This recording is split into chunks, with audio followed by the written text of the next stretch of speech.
Assalamu alaikum viewers, hope you all are doing good. So today the topic of our discussion is isotopes, and finally it's the last topic of chapter number 2. So first of all we will check its learning outcomes. Firstly we will see the concept of isotopes, then we will check its examples, and at the end we will see the uses of isotopes. So let's start. सबसे पहले है इसकी definition. The atoms of an element having same atomic number but different mass number are called isotopes. Element के वो atoms जिनका atomic number same हो जबकि जो मास नंबर हो वो डिफरेंट हो तो वो कहलाते हैं आइसोटॉप्स। अब यहाँ पे समझने वाली बात है कि एटॉमिक नंबर क्या होता है। एटम्स के न्यूक्लियस के अंदर पाए जाने वाले जो नंबर ऑफ प्रोटॉन्स होते हैं उनको एटॉमिक नंबर कहा जाता है, जबकि एटम के न्यूक्लियस के अंदर पाए जाने वाले number of protons plus number of neutrons जो होते हैं उनको मास नंबर कहा जाता है। एटॉमिक नंबर के सेम होने के साथ-साथ आइसोटॉप्स जो होते हैं उनकी इलेक्ट्रॉनिक कॉन्फ़िगरेशन भी सेम होती है, और इलेक्ट्रॉनिक कॉन्फ़िगरेशन के सेम होने की वजह से इनकी जो केमिकल प्रॉपर्टीज़ होती हैं वो भी सेम होती हैं, जबकि इनकी जो फ़िज़िकल प्रॉपर्टीज़ होती हैं वो डिफरेंट होती हैं, और फ़िज़िकल प्रॉपर्टीज़ के डिफरेंट होने की वजह इनका मास नंबर होता है। ठीक है? तो आइए हम आइसोटॉप्स को थ्रू एग्जांपल्स चेक करते हैं। सबसे पहले है आइसोटॉप्स ऑफ हाइड्रोजन। हाइड्रोजन के 3 आइसोटॉप्स होते हैं, और हाइड्रोजन के हर आइसोटॉप में पाए जाने वाले जो नंबर ऑफ प्रोटॉन्स होते हैं वो 1 होते हैं, तो नंबर ऑफ इलेक्ट्रॉन्स भी 1 है, जबकि जो इनके नंबर ऑफ न्यूट्रॉन्स हैं वो वेरी करते हैं। तो आप देखिए नीचे 3 आइसोटॉप्स आपको शो हो रहे हैं, प्रोटियम, ड्यूट्रियम एंड ट्राइटियम। अगर आप नीचे सिंबल देखो हाइड्रोजन की तो आपको सिंबल के नीचे वाली साइड पे 1 शो हो रहा है तीनों आइसोटॉप्स के अंदर। ये एक्चुअली में एटॉमिक नंबर है। हमेशा एटॉमिक नंबर को नीचे शो किया जाता है और जो मास नंबर होता है उसको टॉप पे शो किया जाता है। अब क्योंकि नंबर ऑफ प्रोटॉन्स जो है वो 1 है और आपको मालूम है कि एटॉमिक नंबर जो है वो आइसोटॉप्स का सेम होता है, तो आपको तीनों आइसोटॉप्स के केस में 1 शो हो रहा है। अगर आप मास नंबर की बात करो तो आप सिंबल के टॉप पे चेक करो, प्रोटियम के केस में मास नंबर जो है वो 1 है, क्योंकि इसमें नंबर ऑफ प्रोटॉन 1 होता है जबकि नंबर ऑफ न्यूट्रॉन्स 0 होते हैं, तो 0 + 1 कितना हो गया 1। अगर ड्यूट्रियम के केस में चेक करें तो नंबर ऑफ प्रोटॉन्स भी 1 है और नंबर ऑफ न्यूट्रॉन्स भी 1 है, तो 1 + 1 2 हो गया। अगर आप ट्राइटियम के केस में चेक करो तो नंबर ऑफ प्रोटॉन्स 1 है जबकि नंबर ऑफ न्यूट्रॉन्स जो हैं वो 2 हैं, तो 2 + 1 कितना हो गया 3। नेक्स्ट चेक करते हैं हम सेकेंड एग्जाम्पल को, आइसोटॉप्स ऑफ कार्बन। कार्बन के 3 आइसोटॉप्स होते हैं, 2 आइसोटॉप स्टेबल होते हैं जबकि एक जो होता है वो रेडियो एक्टिव आइसोटॉप होता है। तो आपको नीचे 3 आइसोटॉप्स शो हो रहे हैं, जो कार्बन 12 और कार्बन 13 जो है ये स्टेबल आइसोटॉप्स हैं, जबकि जो कार्बन 14 है ये एक रेडियो एक्टिव आइसोटॉप है। ठीक है?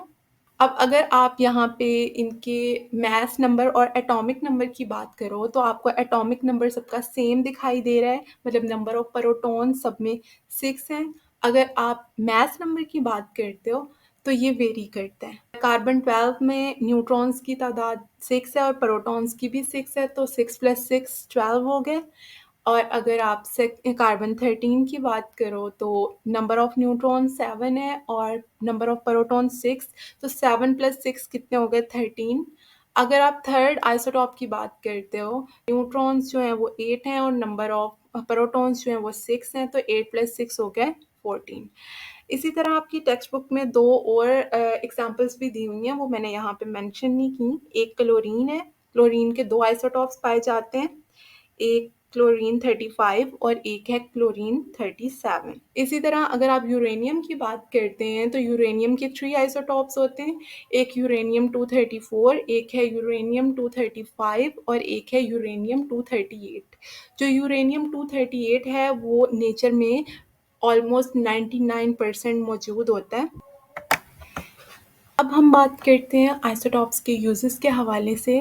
तो पहला यूज़ है रेडियोथेरेपी। अगर हम बात करते हैं स्किन कैंसर की, तो स्किन कैंसर के ट्रीटमेंट के लिए 2 आइसोटॉप्स का यूज़ किया जाता है। एक है फास्फोरस 32 और एक है स्ट्रोंटियम 90। ये दोनों आइसोटॉप्स जो होते हैं, ये बीटा रेडिएशंस प्रोड्यूस करते हैं जो लेस पेनिट्रेटिंग होती हैं, मतलब बॉडी के अंदर डीपली, मतलब स्किन के अंदर डीपली पेनिट्रेट नहीं करती, आपके टिश्यूज़ के अंदर डीपली पेनिट्रेट नहीं करती। ये आमतौर पे उन कैंसरस सेल्स की ट्रीटमेंट के लिए यूज़ किए जाते हैं जो आपकी स्किन के सुपरफिशियल लेवल के ऊपर होते हैं, मतलब आपकी स्किन के ऊपर-ऊपर जो मौजूद होते हैं, ठीक है?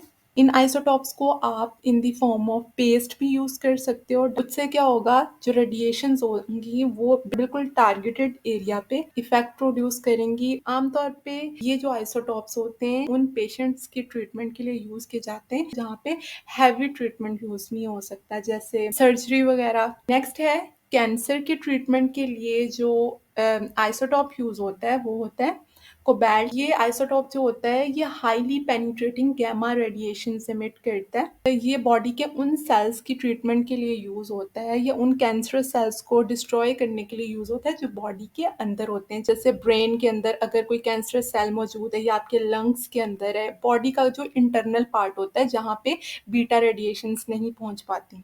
तो गैमा रेडिएशंस में इतनी एबिलिटी होती है कि वो आपके टिश्यूज़ के डीप पार्ट्स के अंदर पेनिट्रेट कर सकती हैं। फ़र्ज़ करें आप किसी इंसान की बॉडी के अंदर कोई कैंसरस सेल मौजूद है, तो ये उस सेल के डीएनए को डिस्ट्रॉय करेंगी और वो डिस्ट्रक्शन के बाद वो सेल जो होता है रिमूव हो जाता है, वो ख़त्म हो जाता है, ठीक है?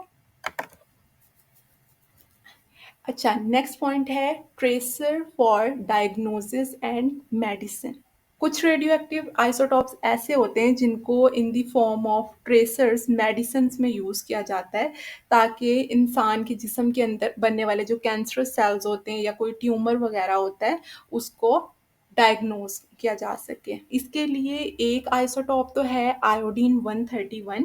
अगर इंसान के थायराइड ग्लैंड्स के अंदर गॉइटर वगैरह बन गया है, ठीक है, मतलब गॉइटर होता है जो गले के अंदर, आपने सुना होगा गिल्लड़ की जो बीमारी होती है, मतलब गले के अंदर गिल्टी सी बनने लग जाती है और गला स्वेल हो जाता है, तो उसके ट्रीटमेंट के लिए यूज़ किया जाता है।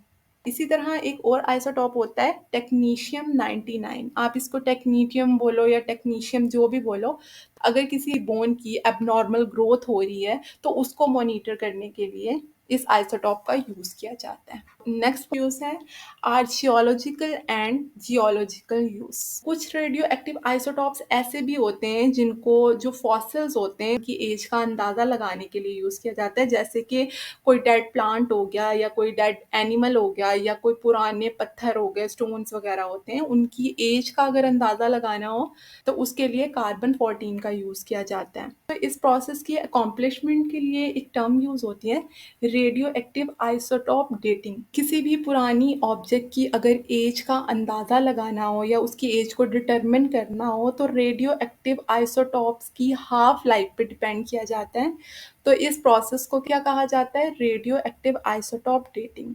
रेडियो एक्टिव आइसोटॉप्स को आप केमिकल रिएक्शंस में भी यूज़ कर सकते हो ताकि उनके स्ट्रक्चर को आप डिटरमिन कर सको, तो इस प्रोसेस के लिए भी कार्बन 14 का यूज़ किया जाता है। अब नेक्स्ट पॉइंट है एप्लीकेशंस इन पावर जनरेशन। अब यहाँ पर वो बता रहे हैं कि कुछ रेडियो एक्टिव आइसोटॉप्स ऐसे भी होते हैं जिनके थ्रू इलेक्ट्रिसिटी को प्रोड्यूस किया जाता है।